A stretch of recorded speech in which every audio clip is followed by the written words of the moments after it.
Elhamdülillah ve salatu ve selamu ala Resulillah. Ya Rabbana kermallahu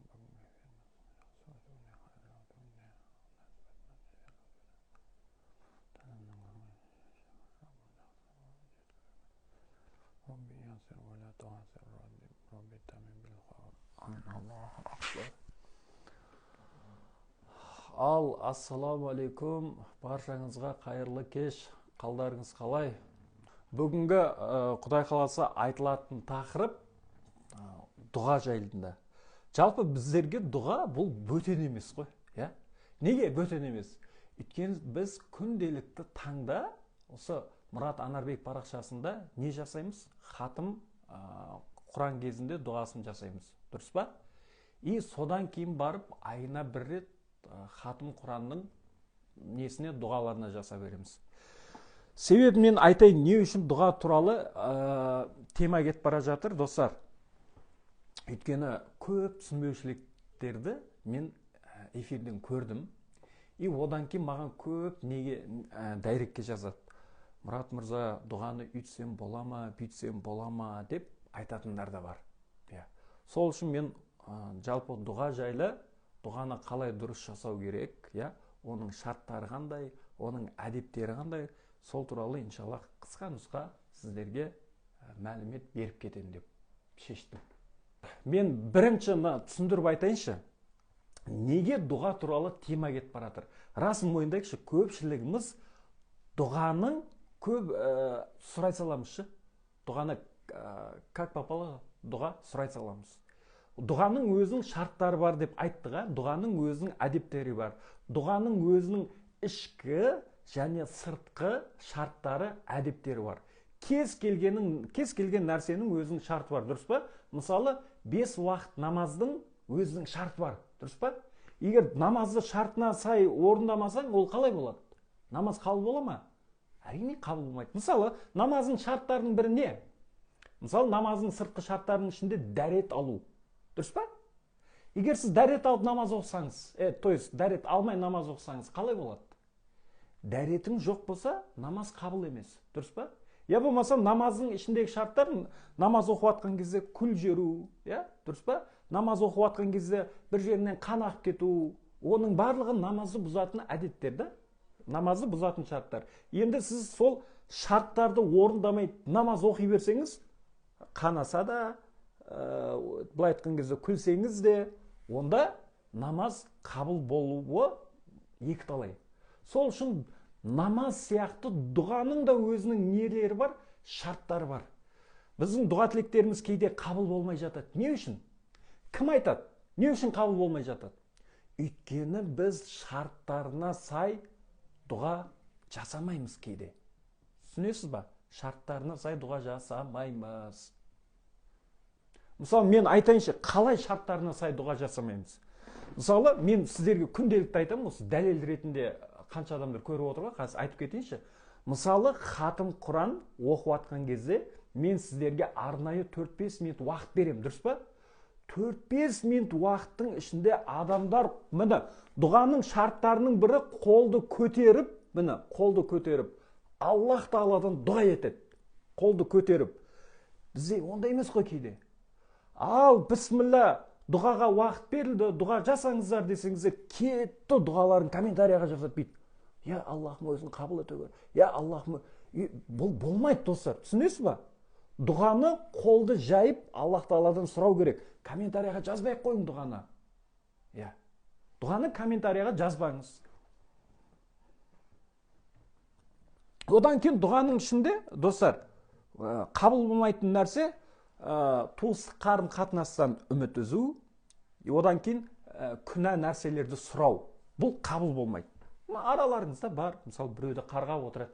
Я Аллах осы пәленшені жұмыс жүрмей қойсын. Я Аллах мана пәленшені ақшасы бітіп қалсын деп, кәдімгідей комментарияға жазып отырады. Аллаху акбар деп қояды соңында, әмин деп қояды. Ол не болды деймін да сонда? Ол не болды? Сонымен ертең жүреді, мен дұға тілегім қабыл болмай жатыр деп. Ол болмайды да, достар. Ол болмайды. Көрдіңіз ба? Дұғаның шарттарын білмегендіктен осындай нәрселерге барып жатырмыз. Анау дұға еткен кезде енді дұғаның үкіміне кірмейді, сонда да Алланың алдында дұға етіп жатырмыз ғой, енді бастарыңызға кішкене бір орамал тағып алыңыздар десе, біреулер салфетканы қойып қояды басына, бүйтіп отырады. Не болды деймін да сонда. Біз Алланың алдында болғаннан кейін, Аллаға дұға етіп жатқаннан кейін, достар, дұғаның шартына біз жақсылап мән беру керекпіз. Дұғаны біз кімнен сұрап жатқанымызды білу керекпіз ғой. Дұрыс па? Кімнен сұрап жатқанымызды білу керек. Біз көшедегі шәләң-бәләңнен сұрап жатқан жоқпыз біз. Бүкіл әлемнің Раббысының алдында Алладан дұға етіп сұрап жатырмыз. Ол не болу керек? Жағы құрмет, кішіпейілділік, осындай нәрсе болу керек та. Бұндай нәрсе болмаса, онда біздің дұға тілегіміз қабыл болмауы, қабыл болуы екіталай. Енді дұғаны жасаған кезде, достар, жүрек деген нәрсе бар. Сезім, жүрек, мұна жүректен шығу керек дұға.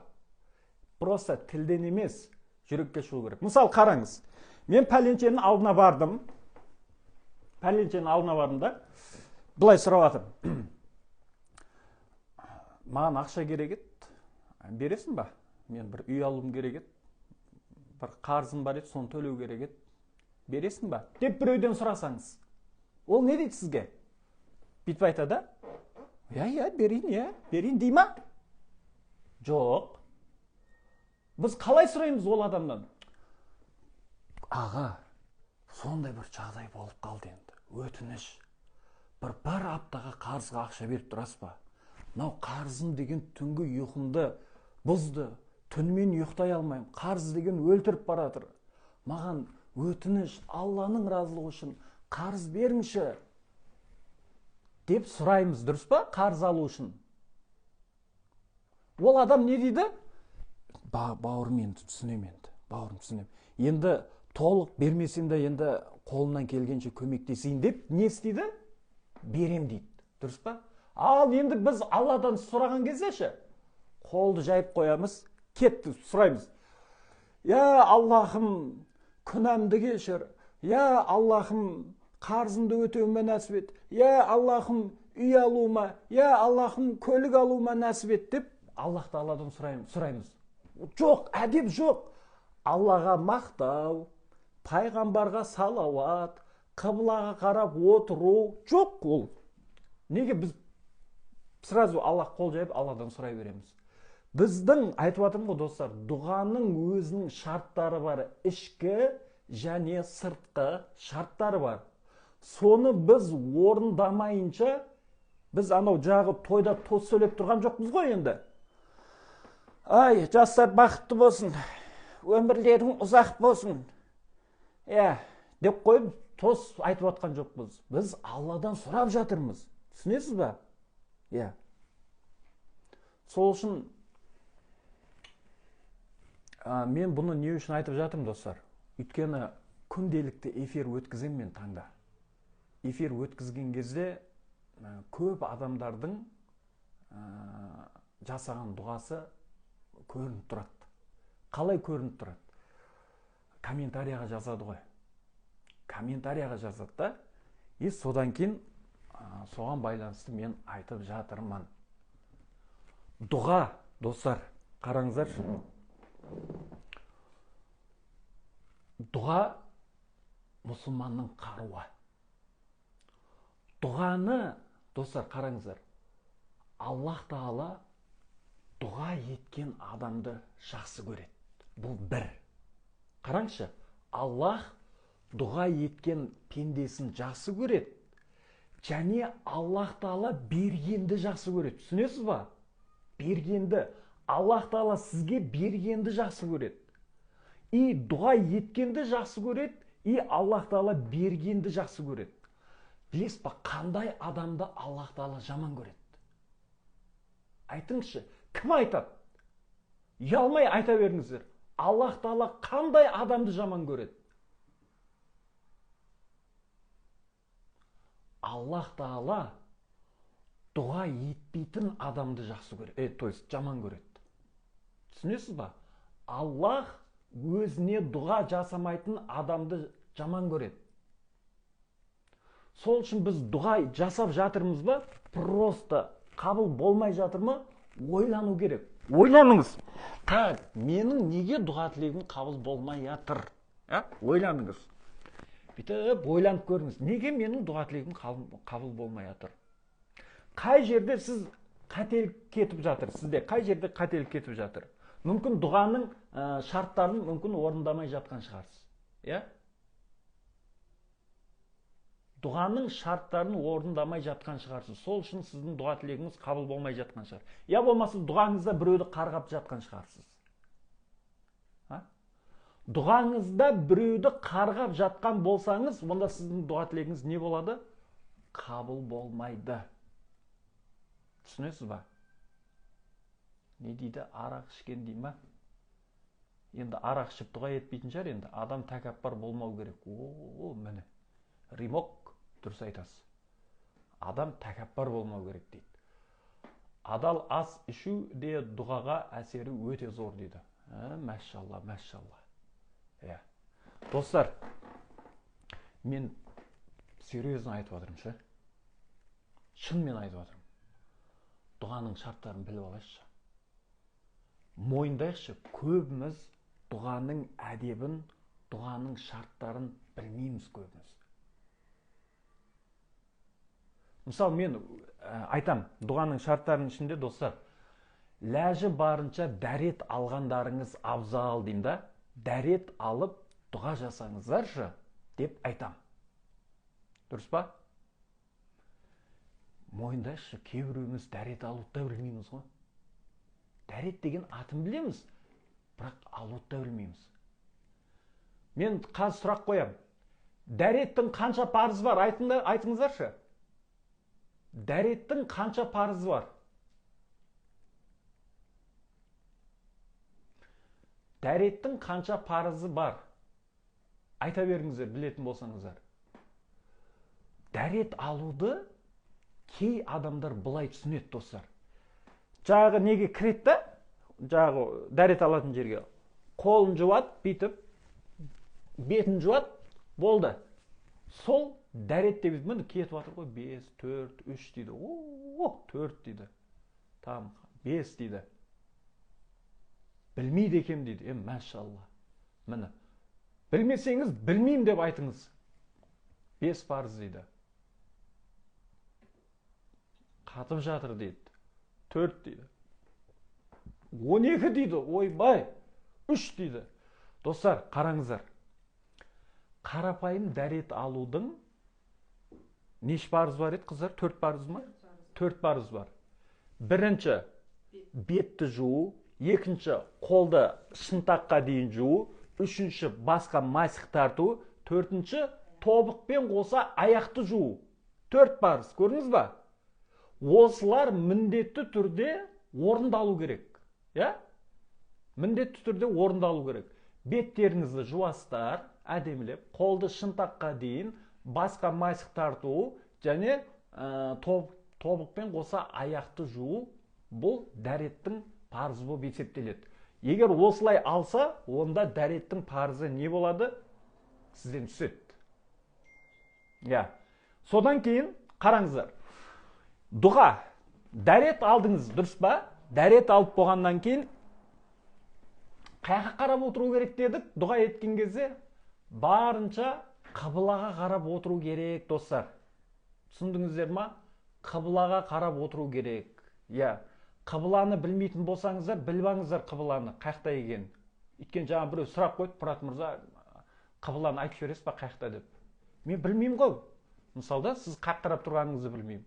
Сол үшін қыбылаға қарап дәрет алу керек. Ол ана мұрын, ауыз, ол сүннет. Ол сүннет амалдар. Жағы 3 реттен жуу ғой, мысалы, қараңыздар. Мынаны 3 реттен жуу, бетті 3 реттен жуу, мұрын, ауыз 3 реттен нету, бұл сүннет амалы. Ал парыз амалы Құранда келген бетті жуу, қолды шынтаққа дейін жуу, басқа масық тарту, және тобықпен қоса аяқты жуу. Осылар парыз болып есептеледі. Енді содан кейін, достар,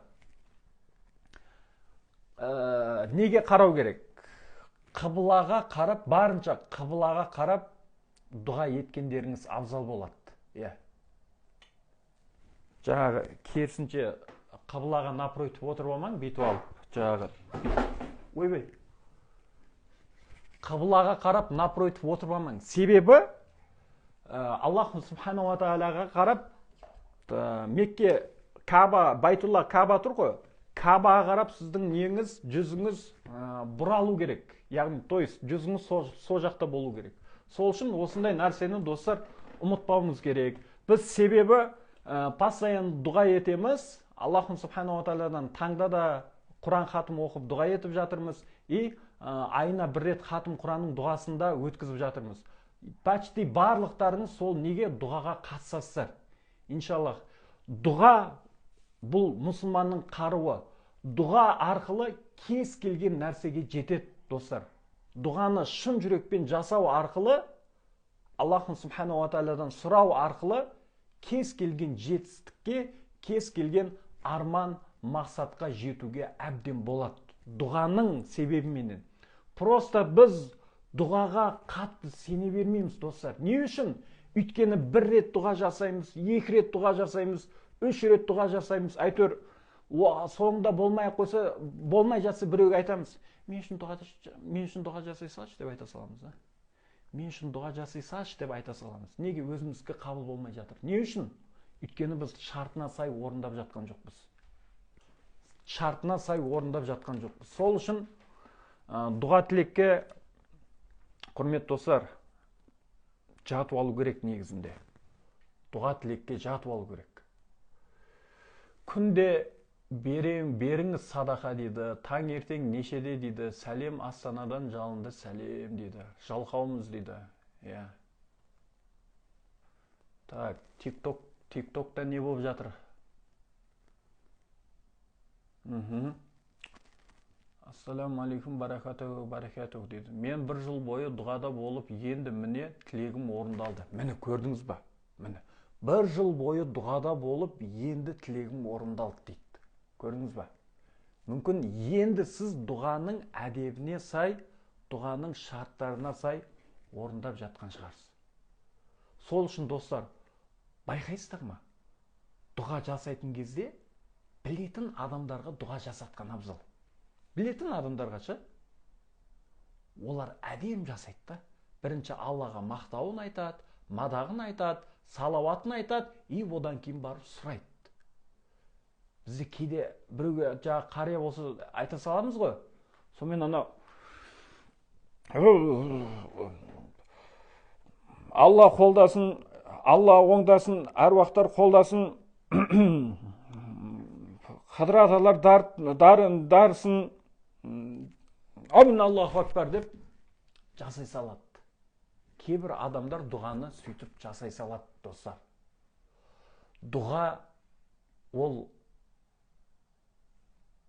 Алланың алдында дұға жасап жатқаннан кейін, Алладан сұрап жатқаннан кейін, оның әдебін білу керек, достар. Түсініңіздерші? Әдеп. Міне, мынаны қараңыздаршы. Инша Алла деп айтайын. Инша Алла. Дұғаның әдебіне сай, дұғаның шарттарына сай, Аллах Тағаладан шын жүрекпен, жалбарынып дұға етсеңіз, инша Алла, сіздің Алладан сұраған дұға тілегіңіз орындалады. Инша Алла орындалады. Өйткені достар, дұғаның қарымтасын адам бермейді. Түсінесіз ба? Адам бермейді. Біз бүкіл әлемнің Раббысы, патшалардың патшасы Алладан сұрап жатқаннан кейін дұғаны әдебіне сай жасасақ, инша Алла, Аллах Тағала не деп айтады? Мен дейді, дұға жасаған пендемді жақсы көрем дейді. Түсінесіз ба? Мен дұға жасаған пендемді жақсы көрем. Және мен оған жауап берем дейді. Яғни, оның дұға тілегін қабыл етем дейді. Просто біз дұғаның шарттарына сай, әдебіне сай орындасақ болды, иншалла. Баяғы нәрсені тоқтатайық. сразу я Аллахым дегенді тоқтатайық. Мақтау айтайық, мадақ айтайық, салауат айтайық пайғамбарға.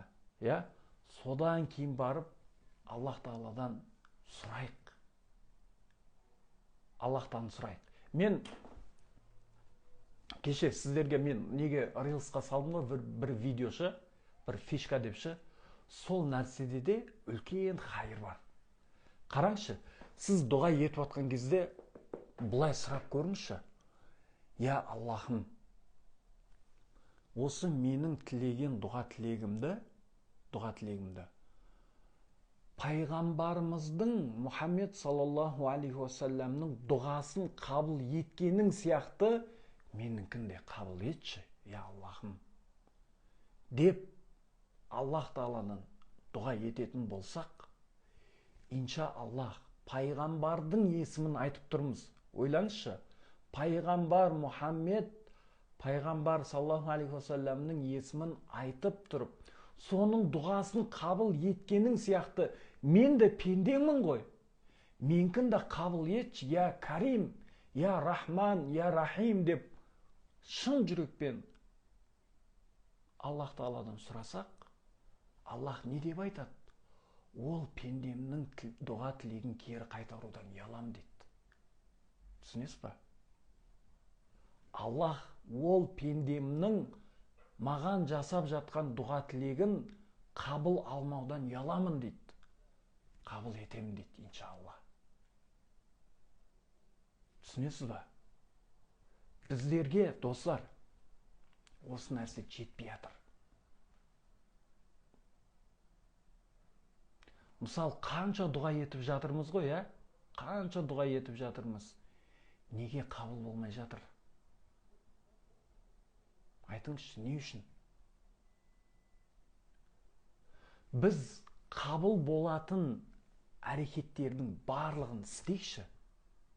Қабыл болатын әрекеттердің барлығын істейік. Инша Аллах қабыл етеді. Мүмкін Аллах Тағала осыны сіздерге естіріп тұрған шығар. Пендем, мен сенің дұға тілегіңді қабыл етерем, бірақ сен әдебіне сай дұға етші маған. Егер шарттарына сай, дұғаның әдептеріне сай дұға етсең қабыл етем деп, мүмкін Аллах Тағала естіріп тұрған шығар. Мүмкін осы естіп жатқан дүниеңіз сізге үлкен бір мүмкін сабақ шығар.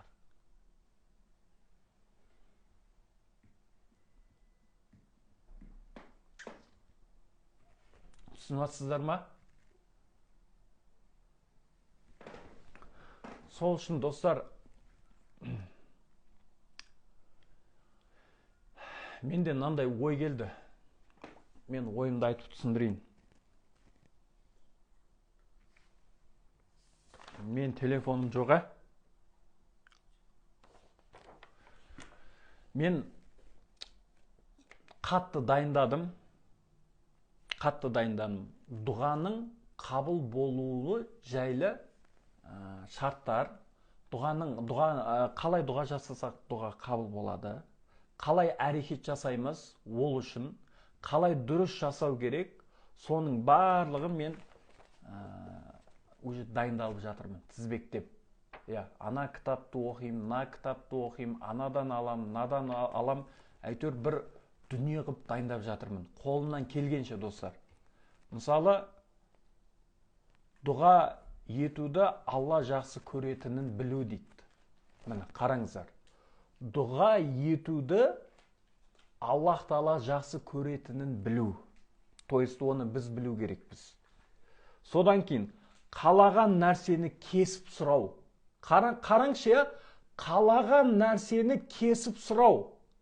Міне, дұғаның ішіне кіреді, ол шарттардың ішіне кіреді. Қалаған нәрсені, мысалы, сіз қалаған нәрсеңізді Аллах Тағаладан кесіп сұрау. Содан кейін екі қолды жоғары көтеру. Мына дұға тілектердің комментарияға жазатындарға айтып жатырмын. Екі қолды жоғары көтеру, достар. Одан кейін қыблаға қарап бет бұру, және күнә және туыстықты үзу, бұл қабыл етілмейтін дұғалар. Біреудің сыртынан ғайбат айту, иә, біреудің сыртынан осындай жаман нәрсе айту қабыл болмайды. И одан кейін дұғаны ерекше уақыттарда жасау. Енді достар, қараңыздар. Мен өзімнің жалпы дұға жасаудың менде өзімде фишкалар бар. Қалай дұға жасаймын? Иә. Мен неден бастаймын бірінші дұға ететін кезде? Қалай айтам? Я болмаса, осындай ұлы ғалымдар тығырыққа тірелген кезде олар қалай дұға жасады, олардың дұға тілегі қалай қабыл болды. Олар қабыл болу үшін не істеді ол адамдар? Қараңыздаршы, ол адамдар дұға тілегінің қабыл болу үшін не істеді? Мысалы, қараңыз, біреу 200 мың теңгеге айлыққа жұмыс істеп жүр. Арадан 1 жыл өткеннен кейін оның несі табысы 2 миллионға жетті. Ненің артында? Дұға тілектің артында. Қараңыз, 200 мың теңгеге жұмыс істеп жүріп, уже 1 жылдан кейін оның 1 айлық табысы 2 миллионға жетті. Так, ол да дұға жасады. Бұл жерде дұғаның қандай сыры бар? Иә, бір сыры бар шығар дұғаның. Оған қалай біз сенуіміз керек? Иә? Или менікі қабыл болмай ма? Мен де жасап жатырмын, бірақ нәтиже жоқ. Неге? Ол нәтиже болу үшін не істеуім керек? Қалай амал жасауым керек? Қалай әрекет жасауым керек? Уже мен шаршап кеттім. Мүмкін мен дұрыс істеп жатқан жоқ шығармын. Дегендей, достар, иншаллах осы дұға атты, дұғаны қалай дұрыс жасау, дұғаның ерекшеліктері, дұғаның сыры, дұғаның әдептері жайлы алдымызда өте үлкен дұғаға қатысты марафон жасайын деп жатырмыз.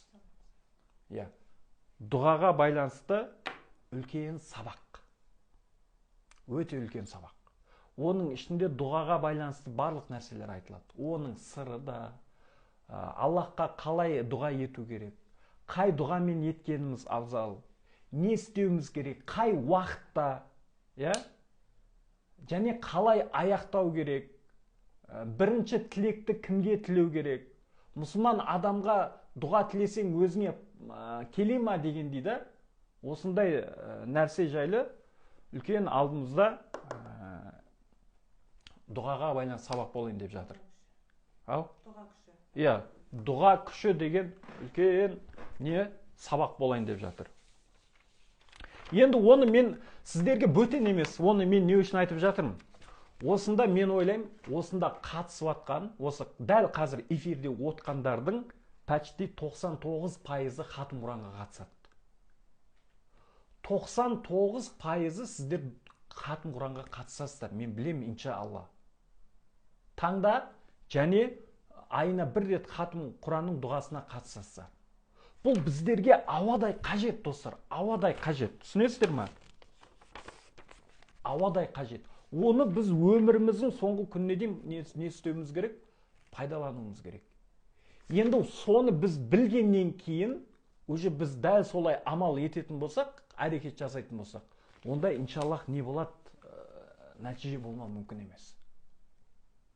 Егер как попало дұға жасай беретін болсақ, онда ол, жаңа мен сіздерге айттым ғой, мысалы, как попало намазды оқи берсең, дәретсіз, онда намаз қабыл болмайды, дұрыс па? Солай секілді дұғаның да өзінің ішкі сыртқы шарттары бар. Соны орындап, мен кітаптағыдай айтпаймын. Достар, мен ашық айтайын, мен кітаптағыдай айтпаймын. То есть, кітаптың тілімен айтпаймын, мен қарапайым тілмен айтып түсіндірем. Қарапайым тілмен. Сізге былай айтқан кезде, не дейді, жағы, шайнап береді дей ма, не дейді, сондай қылып түсіндірем ғой. Оны уже кішкентай балада түсініп отырады. Дұға күші атты сабаққа қазір тіркеу ашамыз, иншалла. Бағасы 5000 теңге. Бағасы қанша күн болады? 4 күн. Иә, бағасы 5000 теңге 4 күн болады, достар. Досты 1 ай дейді, құрметті достар. Досты 1 ай. бір айдың ішінде иншаллах көріп, қайталап, уже жаттап, сызып алсаңыз болады. Достар, оны былай айтайын ба? Оны негізінде кітаптан оқысақ та болады, достар, оқысақ та болады. Бірақ кітаптағы айтылған дүние, қарапайым тілмен айтылған дүние, бұл басқаша болады да, екеуінің орны ерекше болады. Мен өйткені, достар, мен не үшін бұл сабақты аштым? Өйткені мен қадағаладым. Почти 1 жыл болды. 1 жылдан бері мен қадағалап келем. Қалай адамдар дұға жасап жатыр? Мен бөтен адамдар қадағаламаймын. Осы именно менің парақшамдағы адамдарды қадағалап келем. Олар қалай дұға жасап жатыр? Я? Дұрыс дұға жасап жатыр ма? Дұрыс емес дұға жасап жатыр ма? Я болмаса, мысалы, мен осы комментарияны көп айтам ғой, достар. Өйткені хатым Құранның дұғасы кезінде де, жай күнделікті таңда оқылатын дұға кезінде де көп достар, көп адамдар комментарияға жазады. Сол үшін комментария жасауға болмайды. Сабақтың тақырыбы, мен тақырыбын айтайын. Бірінші, дұғаның құпиялары. Дұғаның құпиялары, одан кейін дұғаның несі? Мұғжизалары. Мысалы, қараңыз. Пайғамбарымыз саллаллаху алейхи уассалам мешітке кірді да, мешітке кіргеннен кейін сахабаларға айтты. Так, мен сіздерге қазір бір керемет дүние айтайын ба деп тұр еді да, бір уақытта бір бәдәуи келіп қалды таудан, бәдәуи келді де пайғамбарымыздың сөзін үзді. И содан кейін Осман радиаллаху анху мешіттен шығып бара жатқан кезде Саад Абу Ваққас деген сахаба Осман радиаллаху анхуға ассаламу алейкум деп амандасады. Бірақ Осман не дейді? Оған жауап қайтармайды. Соменен ол Омарға барады, Саад. Сонда айтады, Омар дейді, дінде бір өзгеріс болды ма, не болды дегенім, мен Осман радиаллаху анхуға ассаламу алейкум деп айтқанем, бірақ ол не істеді? Жауап бермеді дейді. Ол маған жауап бермеді дейді. Сонда Османды шақырып, ей Осман, неге мына кісіге жауап бермедің, амандасқан кезде қайтару парыз ғой деген кезде мен оны естімедім дейді да. Сонда Саад айтады, ей Осман, мен амандаспын ғой сенімен дейді. Жоқ, естіген жоқпын дейді. Осман, мен сенімен амандастым деген кезде біраз тұрады да, есіме түсті дейді. Я, есіме түсті дейді. Мен ол кезде мына нәрсені ойлап тұр едім дейді да. Пайғамбарымыз біздерге бірдеңе айтайын ба, керемет нәрсе айтайын ба деп тұрды дейді да. Бірақ бір бәдәуиге пайғамбардың сөзін бұл жерде айтпай қойды. Мен соны ойлап тұрмын дейді да. Не нәрсе екен деп. Сөйтіп пайғамбарымыз үйіне кетіп бара жатқан кезде артына бір сахаба ереді да, үйіне бұрылайын деп жатқан кезде дауысын шығарады, артында адам келіп жатқанын білдіріпші. Сол кезде бұл кім деген кезде мен деп айтады. Не үшін мен артынан келе жатсың деген кезде, жаңа мешітте бір нәрсе айтайын деп едіңіз, бірақ айтпадыңыз. Бұл не нәрсе деген кезде пайғамбарымыз айтады. Өзіңе дұға тілеуден алдын бір дұға бар деді да. Егер сол дұғаны тілеп барып өзіңе дұға тілейтін болсаң, инша Алла дұға тілегің қабыл болады деді. Оны пайғамбар айтып тұр. Достар, ойлаңызшы. Пайғамбар айтып тұр. Ол қандай дұға деген кезде, ла илаха илля анта субханака инни кунту минал залимин деген Жүніс пайғамбардың дұғасы. Міне. Ла илаха илля анта субханака инни кунту минал залимин. Осы дұғаны, достар, өзімізге алайық. Осы дұғаны үнемі өзіміз дұға тілеуден алдын осы дұғаны айтайық. Алладан кешірім сұрайық. Алла кешірген жақсы көреді. Алладан кешірім сұрап тұрып, өзімізге тілек тілейтін болсақ, инша Аллах Тағала қабыл етеді. Осындай секілді сол сабақтарда осындай дұғаның құпиялары, дұғаның мұғжизалары, дұғаның кәрамәті, осындай дұғаларды айтатын боламыз бірінші сабақта.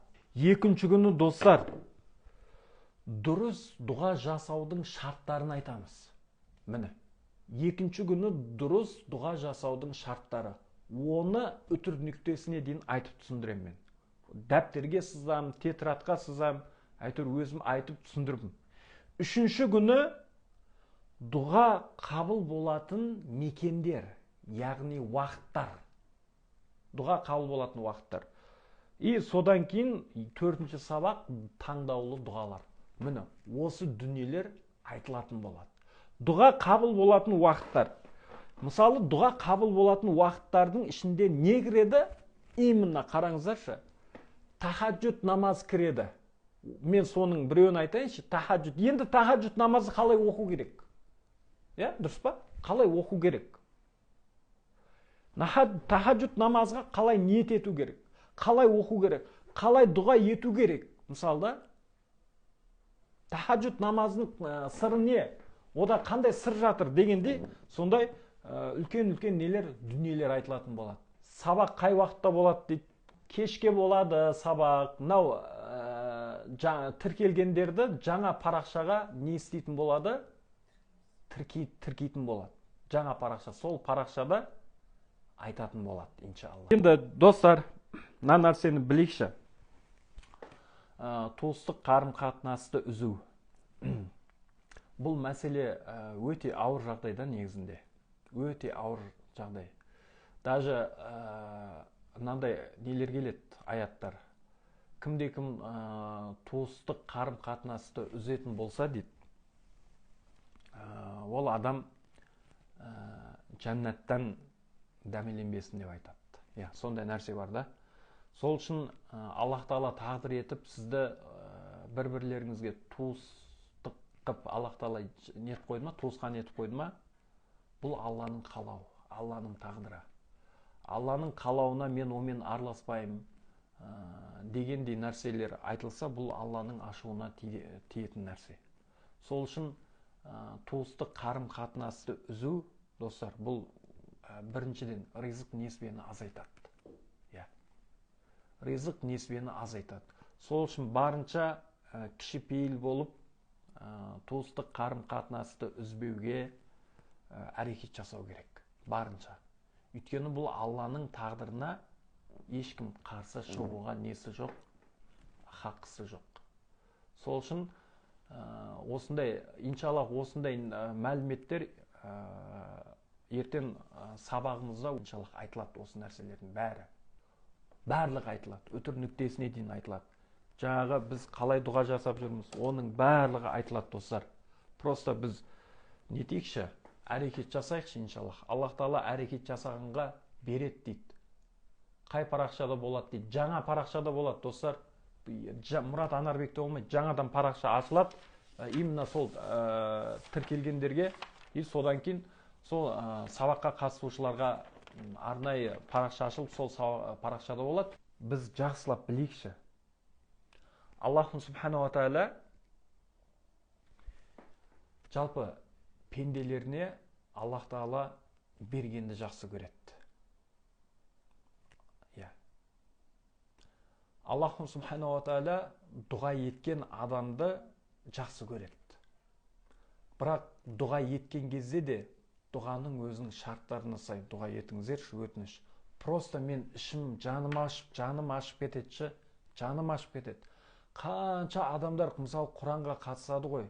Қанша адамдар Құранға қатысады. Енді жарайды, комментариядағы көріп тұрмын. Енді экранның сыртында ар жақта қалай жазып жатыр екен, сол қызық болып тұрды. Жағы біреулер айтпақшы, Мұрат мырза, сізге сұрақ қойсам бола ма дейді да. Енді айтам ғой, енді қойыңыз, не болып қалып десем, Құранды жаты тыңдасам бола ма дейді да. Неге десем, төсектен тұрғым келмейді деп айтады да. Болады деймін ғой енді. Болады деймін. Содан кейін және бір сұрағым бар дейді. Не болды десем, дұғаны жатып жасасам бола ма дейді да. Слишком ғой енді, достар. Слишком ғой. Осындай нәрселерді мен көргеннен кейін, білгеннен кейін қалай істемеске деймін да. Қалай сонда деймін да. Просто білмейміз біз. Білмегеннен кейін білім алайық деп жатырмын да енді. Біліп алайық деймін. Достар, намаз оқымасаңыздар да қатыссаңыздар болады. Мысалы, сізге былай айтайыншы.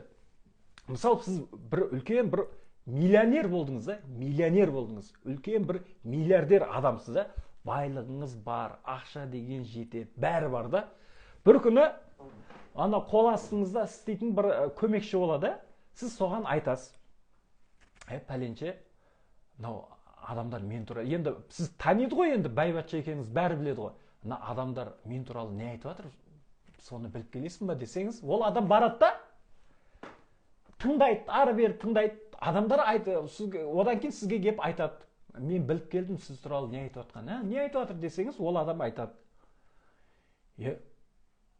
осының байлығы көп дейді да, бір адамдарды жинап бір тамақ берілсе болмай ма екен, продуктысы бітіп қалмайды ғой деп айтып жатыр дейді.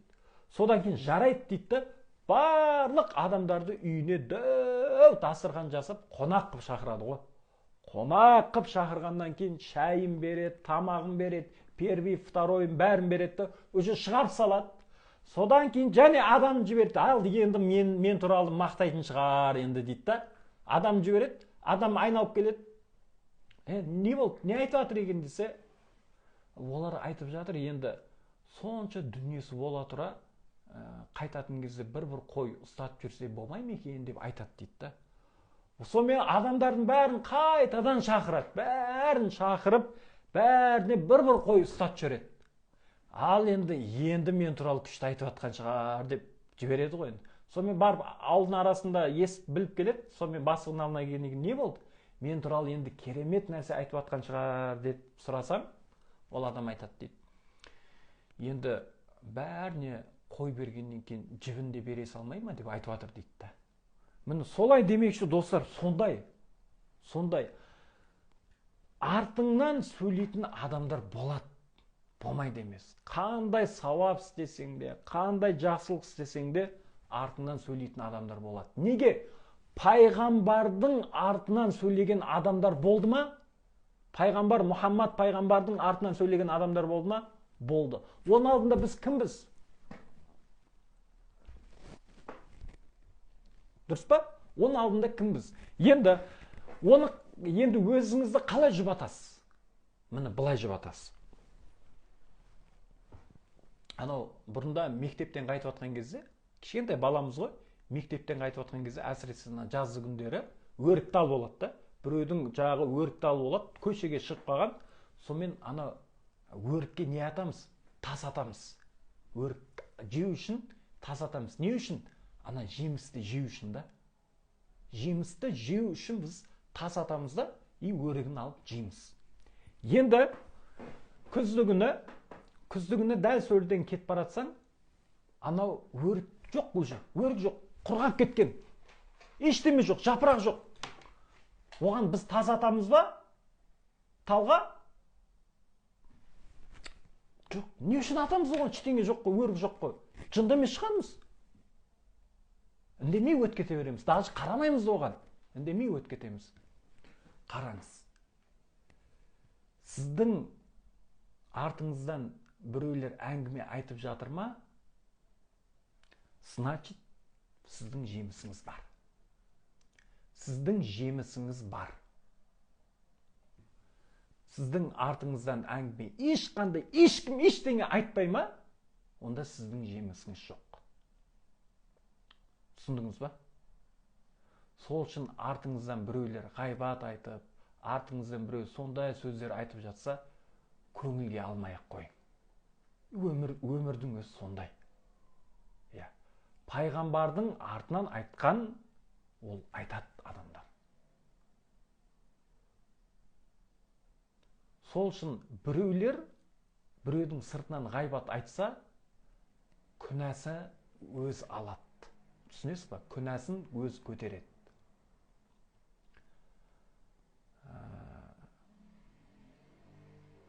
Және ғайбат айтылған адам не алады? Сауап алады. Сол үшін Алла сақтасын, біз біреудің сыртынан ғайбат айтпайық, ешкімді жамандамайық. Әркім өзі біледі. Әркім ертең Алланың алдында өзі жауап береді. Просто біздің қолымыздан келетін нәрсе Аллахқа дұға етейік және әрекет жасайық. Мен осы жерде бір дұғаның сіздерге айшын ұшын айтам. Қараңыздаршы. Қатты көңіл бөліп тыңдаңыздар. Дұғаның бір ұшын ғана айтам. Неге біз дұға еткен кезде біздің дұға тілегіміз неге кейде қабыл болмай жатады? Айтыңызшы, не үшін біздің дұға тілегіміз қабыл болмай жатады? Қызық қой осы сұрағы. Осы сұрақ барлығымызға қызық нәрсе. Себебі достар, Аллах Тағала айтады. Олар жүрегінде жоқ нәрсені ауыздарымен айтады дейді. Түсінесіз ба? Жүректе жоқ, ауыздарымен айтады. Біз Аллах Тағаладан қалай сұраймыз? Ана пәленше үй алып жатыр. Біз де үй алайық. Солардан қалып кетеміз ба? Ана пәленше лойтон аяқ киім алды. Біз де алайық та. Біз қалып кетеміз ба? Сұраймыз соны Аллахтан. Аллахым, маған көлік бере көр. Аллахым, көлік бере көр. Неге? Уже ана пәленшенің алдына көліксіз баруға, или көшеде көліксіз жүруге уже ұяласыз. Түсінесіз ба? Ұяласыз. Адамдардан ұяласыз. Ұялмау үшін Алладан сұрап жатсыз. Ұялмау үшін. Аллахта айлық көп ақша сұрайсыз. Неге? Қымбат киінгіңіз келеді. Не үшін?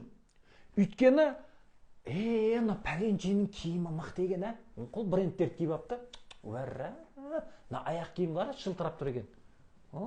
Деп. Адам солай көрінгісі келгеннен кейін Алладан көп дүние сұрайды. Ақша сұрайды. Түсінесіз ба? Үй. Неге? Ана пәленшелерді қонақ қылып үйіме шақырамай жатырмын. Үйімнен ұялам. Қонақ қылып үйге шақыра алмай жатырмын. Пәленшеден ұялмау үшін Алладан үй сұрап жатсыз. Сіздің қараңызшы, жасап жатқан дұғаңыз еш қайсысына жүректен шығып атқан жоқ. Түсінесіз бе? Еш қайсысы жүректен шығып атқан жоқ. Біздікі пәленшеден ұялмау үшін, пәленшеден қалып кетпеу үшін, пәленшеден озып кету үшін, пәленше менің артынан сөйлемеу үшін, мынаның киімі жоқ деп айтпау үшін, мынау кедей деп айтпау үшін деген мақсатта біз Аллах Тағаладан байлық сұраймыз. Бірақ сол сұрап атқан дұға жүректен шығып атқан жоқ, достар. Жүректен шығып атқан жоқ. Просто ауызбен айтып жатырмыз. Жүректен шыққан дұға адамды жылатпай қоймайды, достар. Жүректен шыққан дұға адамды жылатпай қоймайды. Сол үшін алдымыздағы сабақтарда иншаллах айтатын боламыз. Қалай жүректен шығару керек? Қалай соны сезіну керек? Сезініп айту керек. Қалай?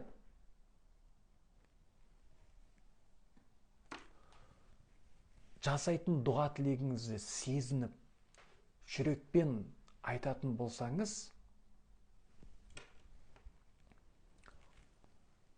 Аллах сұраған дұға тілегіңді қабыл етем дейді.